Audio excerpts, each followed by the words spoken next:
காலகட்டம் எப்படி இருக்கீங்க? நல்லா இருக்கீங்களா?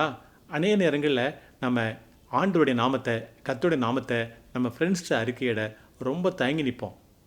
இவங்ககிட்ட போய் சொன்னால் நம்மளை எதாவது நினச்சிருவாங்க. கர்த்தர் எனக்கு சொன்னார், கர்த்தர் என்கிட்ட பேசினார், கர்த்தர் எனக்கு சொன்னார் அப்படி சொன்னீங்கன்னா எப்படியாவது நம்மளை ஏதாவது தப்பாக நினைப்பாங்கன்னு சொல்லி அநேக நேரங்கள் என்ன பண்ணுறோம் தெரியுமா? நம்ம அப்படியே அதை மறைச்சிடுறோம். ஆனால் மோசே பார்த்தீங்களா? பார்வோன்ட்ட போனார். பார்வோனுக்கு கர்த்தர் தெரியாதுன்னு சொல்கிறாரு. இருந்தாலும் அவர்கிட்ட கர்த்தர் சொன்னார் அப்படின்னு சொல்லி தைரியமாக சொல்கிறாரு.